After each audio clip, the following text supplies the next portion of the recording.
Do you remember when there was an art behind lying? Your friend just lying to you, right? Honestly, I'd be lying if I said misinformation wasn't at least like my top 50 hobbies. This video isn't misinformative. This video is not misinformative.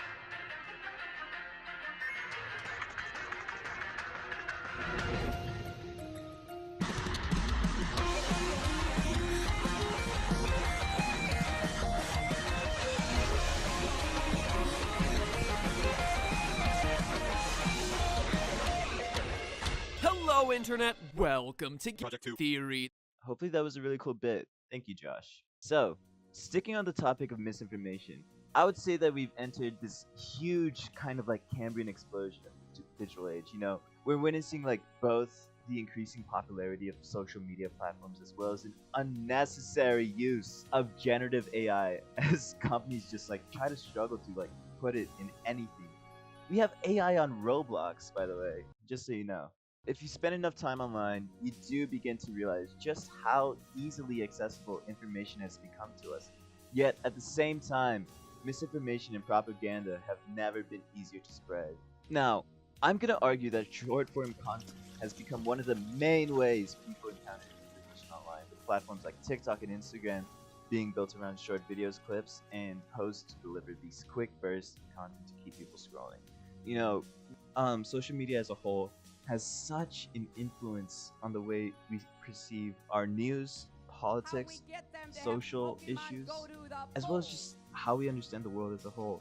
I would say that this globalization of information has become sort of a positive thing. You know, we're being shown a light on stuff that's just been happening halfway across the hemisphere, and it's amazing. It's overall benefit to have such a collection of news, stuff that's been going on for decades that we just haven't heard from traditional news sources. There was a lot of Gen Z only started to figure out the Israeli Palestine conflict through TikTok. I would be lying if I said I haven't spent hours just scrolling through reels, but unfortunately, formats like these are just addictive, and oftentimes they do just simplify like real complex topics into just short, emotionally charging messages that are easy to share with very little context. At the same time, algorithms on these platforms are consistently pushing content that gets the most engagement, meaning posts that provoke the strongest reaction. So, like the type of thing you would see that would get you angry and scrolling through the comments for like maybe a minute or two. It doesn't matter whether it's like something you're being excited about or outraged. Any publicity is good publicity. I think Ronald Reagan said that. I'm not sure. All this stuff just gets boosted towards wider audiences, which creates an environment of sensationalism where misleading claims travel quickly. I would honestly say that one of the most concerning forms of misinformation are what researchers often describe as online pipelines. A gradual path where the content someone sees online leads them from engaging with like increasingly extreme and radical communities. Think of it like this: your little kid's watching Filthy Frank, and then he starts watching more edgy and edgier videos. What do you think that does to someone in such a young and impressionable age? Previously, radicalization most often occurred by users just stumbling across message boards online, communities that weren't initially intended to radicalize people. And what makes this situation different today is that these pipelines have adopted short form media on platforms like TikTok and Instagram Reels. What used to exist on message boards online and niche forums of a few hundred people slowly become mainstream to millions in the forms of memes, slangs, signaling, and coded language, making this form of propaganda dangerously popular. And I understand I could go on for hours and hours just talking about this, but I would say that's the easier route since I am fairly educated on most of this. But I'd rather hear different accounts from people who might use these apps, who have more to contribute to this topic. Which is why I spoke to some friends of mine about what they see on their feeds, how they interact with information online, and how it affects the way they think. Now, I'm gonna open my friends' brains.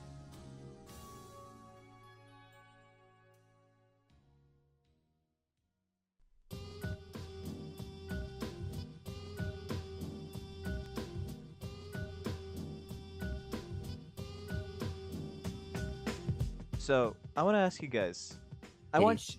I want you to think about what platforms you use or currently use the most, and tell me what your feed typically looks like on a normal day, when it comes to mainstream cultural events, news, politics, or just like memes and bits, skits, and all that you see. Let me think. I gotta think first. Wait. Oh, I got it. I got the idea. Wait. Well. Or you can go first. I guess the only like social media I use like regularly, I guess like daily, is like YouTube, sometimes Twitter, but I don't go on there most of the time. I guess what I see on YouTube is just pretty much it correlates pretty well with like my political views, very left-leaning content when it's like the news or something, or like ongoing events, especially with like the current like Iran war and Well, the platforms I use the most, the number one, probably Twitter.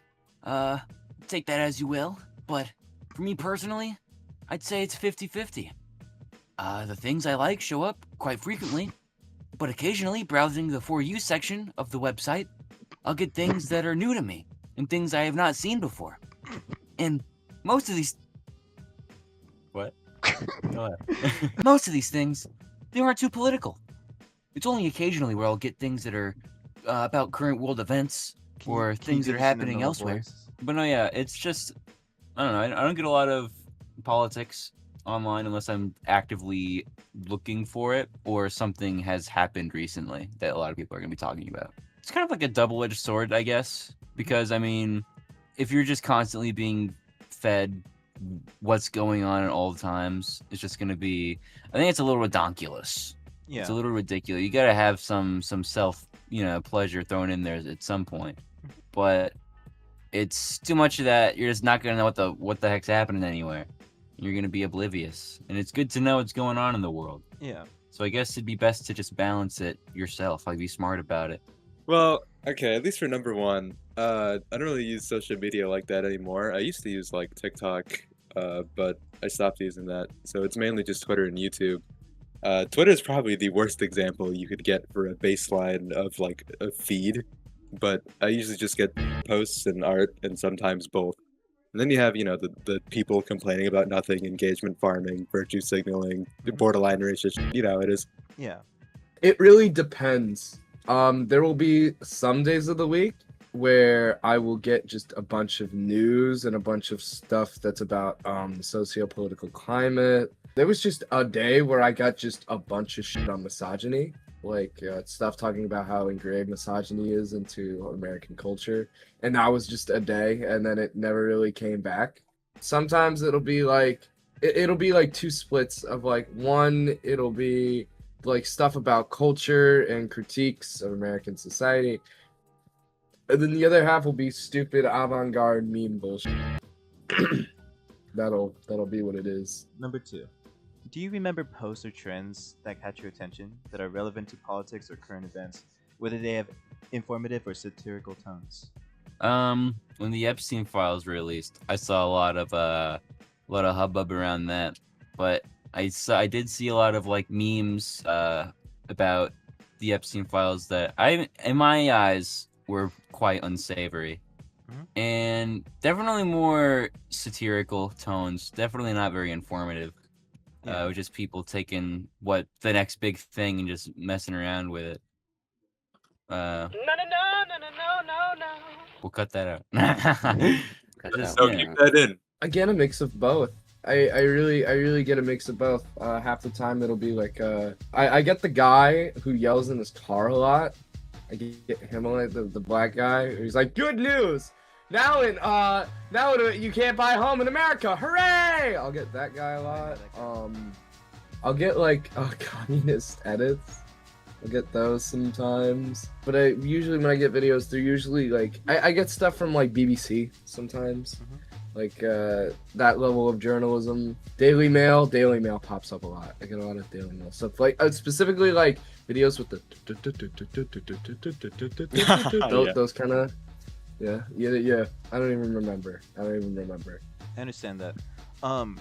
a lot of short form content, it just smushes everything all into one. You don't really get much out of it, and Yeah. like adding satire and humor to stuff such as the Epstein Files, the war in Iran. Do you know that what's it called, AI kind of like, if me and my boyfriend get drafted and it's like a German Shepherd and a wiener dog, I hate it so Yeah, much. I saw that. I saw It's that. just That was that- that was stupid. What? All you have to do is desensitize a large amount of people to be more willing to partake in stuff like this when it comes to a draft and all this stuff. Because the number one tool of any government or any political jargon is to have control over the media. During World War II, we had the radio, and during the Vietnam War, we had TV. And during the Gulf War, it was mostly called like the video game war. We just had a bunch of uploaded clips of, you know, just black and green war footage of them making perfect stripes, making it look like a video game. And now I guess we have AI and all this stuff. Anyways, Yeah, I've noticed like a bunch of very like distasteful like trends and like bits and stuff like online, especially with usually it's like bits or like memes that go again that kind of smush together like all the criticisms of well, that the majority of people have against like Israel or the Trump administration or the Iran war. And a lot of times it is distasteful. However, I think in a lot of cases, those memes are actually productive in the way that furthers the sentiment that Israel and like the United States and stuff are the greatest like hegemonic powers in the world, are like the great, you know, evils, which is true. And I think that, you know, having those memes be out there and people making them, even though they're distasteful a lot of the times and sometimes they're counterproductive, I think most of the time it helps further that sentiment and helps kind of drive people towards the direction towards progress, even if it's very silly a lot of the times. now Josh, here's what's gonna happen. We're gonna kill you. Huh. Number 3. Was there ever a time where your opinions and beliefs on the topic were convinced by something you've seen online, and later on you revisited the topic to find it untrue? What made you convinced at that moment? So many things. Kobe Bryant, Louis C.K. I can't remember his name. Oh, Relax. I mean, I was pretty racist and sexist when I was a kid. It was very broad stroke there, change. Yeah, I've had my mind changed by a lot of things at a lot of points in time. What made you convinced at the moment? My lack of a worldview. I think that's what makes anybody convinced of anything, is that they don't have enough worldview yet to like have the idea that they could be wrong about this thing. Yeah, just being in an impressionable age. It hasn't really happened recently because everything I see online now is very true. However, years ago when like that like Sigma male was going on, Yeah. I think a lot of us we're also kind of like into that like following that kind of trend. And I kind of went with it too, because like to me, like the Sigma male was like I knew it was kind of like a vice signal, but it was more like, oh, you want to get big and like muscular, you want to be like an impressive person, Yeah. and stuff, Well, and get all the girls. But to me, that was like, oh, you're working like you're working really hard to like become a more like impressive, more like socially active person. But what proved me wrong, even though you should be doing those things, what proved me wrong about like the Sigma male was that looking at all the other people who were doing the same thing, they were all just losers, absolute losers who had no intention at getting any better and were just using the Sigma male as just a tool for their misogyny Yeah. and their hatred against women or their racism.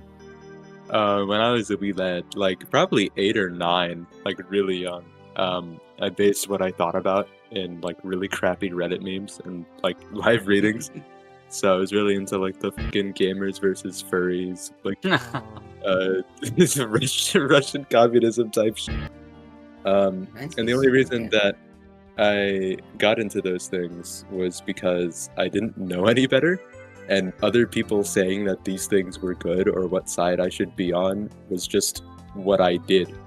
Of course, the only reason I don't think those things anymore is because I have a brain. But, you know, if you're impressionable, you know, like a kid, Yeah. then I could very easily see how something even as dumb as that could turn you into a supporter of anything. Yeah, I understand. Like, you know, we were all impressionable at a young age. You too, Josh. And I guess I kind of fell for like that whole like grindset thing. I didn't really take it seriously. I was like, wow, this is such cool. Patrick Bateman. Patrick Bateman is a handsome man. I want to be handsome like Patrick I Bateman. want to be handsome, man. Yeah. And I just didn't take it seriously, but I understand that it pushes such harmful rhetoric where it's like this literally just hate speech and misogyny like bottled into just like being a bald dude and having a podcast. It's true. Number Yeah. 4. Have you ever heard a friend or someone close to you repeat something you've seen online, whether that be a meme or talking points that just felt off coming from them? Yeah, all the time with Ari. She's when Ari will say things. I guess I couldn't give a specific thing she said, but just Well, generally, I'll yeah. hear things come out of her mouth, and I'm just like, you shouldn't be saying that. That's not something you say. You say nice things. You don't say like chud. You don't say that. I'm not supposed to say those words. They Cannot fulfill this request. beat me if I do. I don't know about that. Hey, I don't really have like exact example. Mhm. I guess like the only kind of example I have would be like people I used to kind of be friends with, but even then it didn't really feel weird coming from those people because they were always just kind of like that. Like Noah and I used to be like kind of friends with like these kind of weird group of people. Like John, he just everything that came out of his mouth, like a lot of the things he had to say or like meme about were like weird takes about Israel and Mhm. like not in like the progressive like anti-Zionist kind of way, but like in the really weird like borderline anti-Semitic way. It's already been brought up before by Noah, but definitely Chud is a big one because many people don't really know that, like, dude, this is based off of a mass murder. He killed like 27 people. yeah, He's Patrick. the reason something. for billions must die, and it's over. And when Yeah. people say that, like, especially now since it's so ingrained in the public consciousness, it's like, do you even know what you're talking about right now? Mhm. And it's not even just chud either. Like even really basic things that you might like think about now is just like a word that people say, like based. Yeah. Based didn't always used to be this way. Slop comes from goy slop. Like void. You know, there's so many terms that people just kind of say now without really a full understanding of Yeah. what they mean and just kind of use them as baseless insults. Yeah, Maybe you you hear a could have lot of considered a stuff friend at one about point. Israel. Yeah, you hear a lot. You hear a lot of stuff. You hear a lot of anti-Semitic stuff about Jewish people. Specifically that they control a lot of things, that they meddle in a lot of things. And I think a lot of the Israel stuff has kind of opened a lot of that hate speech to a wider audience, which very much disappoints. A lot of people really don't see Jewish people as human. And a lot of people don't understand that when Jewish people were first migrating into America, they weren't allowed to do certain jobs because of racism and everything. So they ended up having to do jobs that were kind of outside normal fields, like Hollywood and banking and all of that, because they were trusted bankers. They've been doing that for years. And Hollywood was a new scene. That really hadn't proved itself yet. So that's why a lot of Jewish people are in those specific fields. But I notice it's very hard for Americans to humanize Jewish people in America, which is very disheartening. It's very easy to find very casual anti-Semitism. Yeah, I did get that. Disclaimer. 4chan lingo just spreads like wildfire, you know? Yeah, people being like, I'm such a chud. I find it like really funny, but at the same time, there is definitely like lots of baggage like linked up to that. You know, it was based off a real dude. Not a lot of people know it was based off a real dude. It's just like something you've kind of like known for a while, and then you see someone that you just meet, like an actual person you know in real life, start saying. You see someone you wouldn't expect to say it. And it's just like, I think one of the big factors is like, you know, Twitch streaming and all that stuff, and then it gets pushed into clips, it gets pushed into this and that. Do you think the way information in the context of political or social concepts being spread online functions from how it did a few years ago up to now? Can you describe when you started noticing this shift? I guess like maybe not the way the information. I haven't really noticed like how that has like changed. I guess with like AI and stuff, it's easier to spread misinformation online, where like people, or you have like a bunch of like weak-minded like old conservative folk who can't tell the difference, you know. Yeah. But aside from that, I guess just the energy has just kind of shifted away from the right, it seems, and more towards the left. But the way in which that information is being shared has it's still relatively the same as it was years and years ago. Just now with the added like extra layer of misinformation with like AI and shit. But that's about it. For me, personally, I think that the way information has been spread online has changed, but only in the sense that there's just more people on the internet now. There's just more stuff being thrown around than there was before. Especially, I guess, for like a shift. I was originally going to say it just kind of happened gradually, but if I could pinpoint a specific shift, it'd probably be 2020, because I feel like that was there was a very large influx of people using the internet that year. But in terms of like how it spread, it's honestly just I've noticed it just being the same throughout the years. The only difference being the amount of people there are. Yeah, definitely. I feel like I already said, she mentioned anyway, a growing of a left wing online. I definitely noticed that. And I think that's largely due to a lot of stuff being sort of centralized to really like just a couple main social medias. Everybody's on TikTok. I think that's really what does it. It's just there's never been a social media as big as TikTok before. Everybody uses it, at least in America. It's like I think it's like 1 in 2. It's like you're in America, it's like a coin flip if you use this app or not. So I think everybody being there definitely helps contribute to this. Also, not to mention Tumblr kind of dying, 4chan becoming less relevant as years go on. It's sort of in the zombie-like state. Nobody really uses it that much anymore. It's just a lot of social media platforms sort of dying, and like Twitter and TikTok being like the only ones kind of left. In Instagram too. Instagram's there. I'd say this shift happened.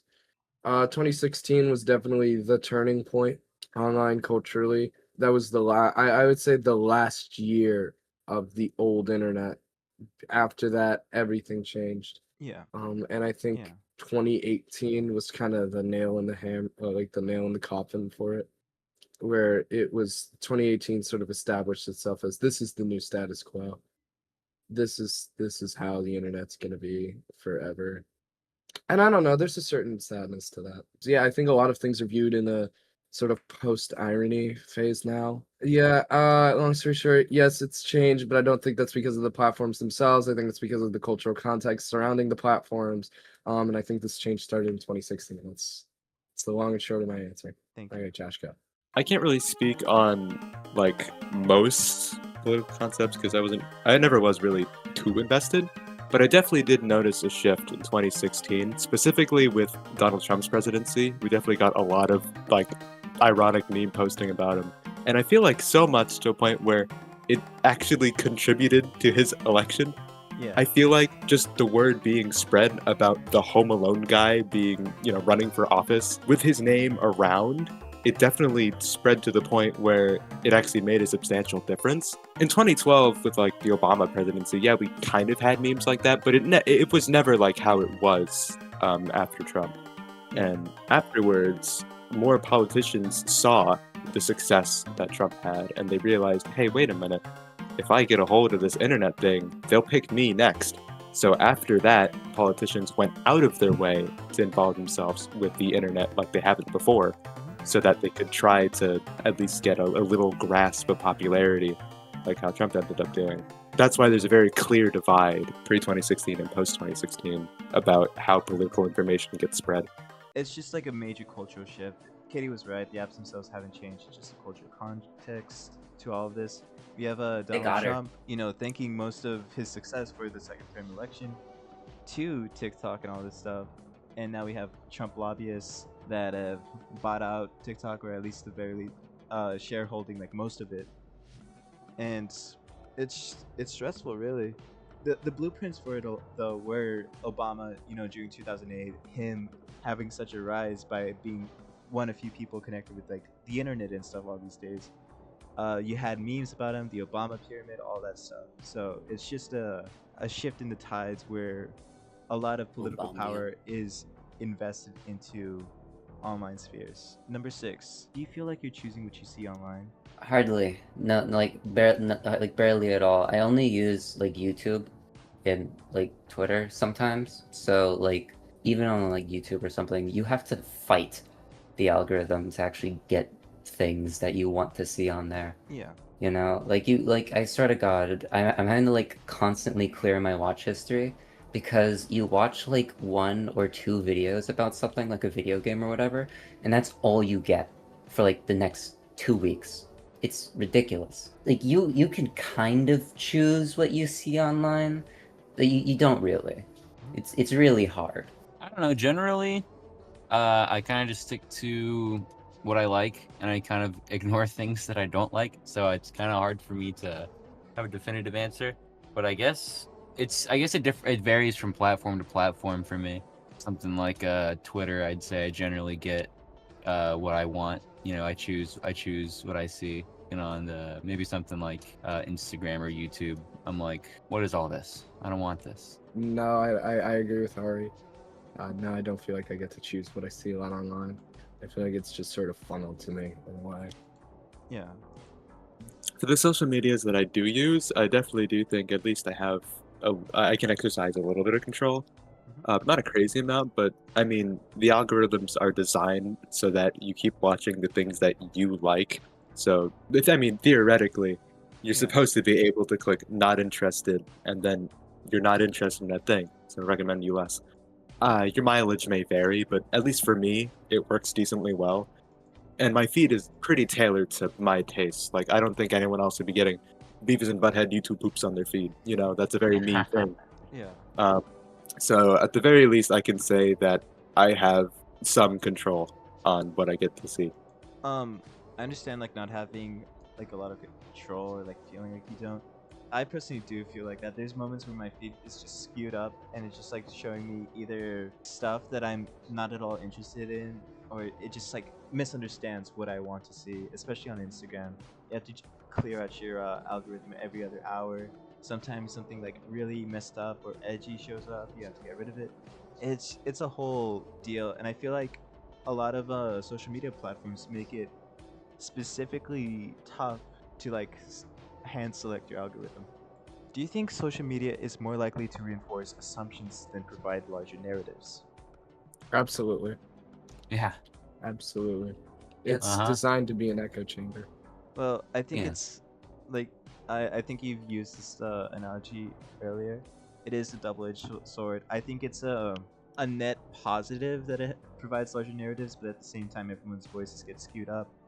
I think that now that we have social media, that we just have the internet as a whole, we have a lot more individual like voices to pick from rather than mainstream media. Like more traditional media sources, they're not covering like most of what's going on, especially the Israeli-Palestine conflict I've spoken on earlier. A lot of people became aware on this through TikTok, social media, all this stuff, clips of not just like not content creators, not celebrities, but just ordinary people living in the Gaza Strip filming what's been going down.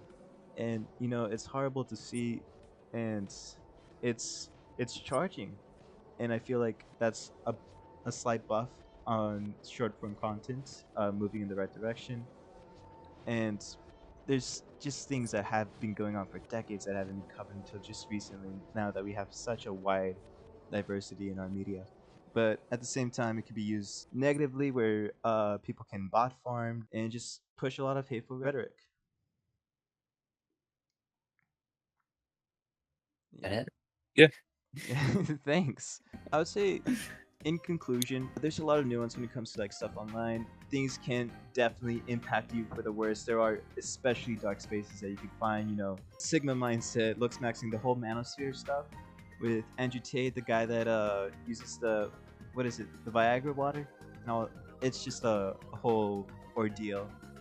And there are Viagra water? some benefits. You get a lot of stuff being pushed out there, and it's like a globalization. It's really just like a globalization of our news and media. Like we're hearing things that are just happening everywhere all at once.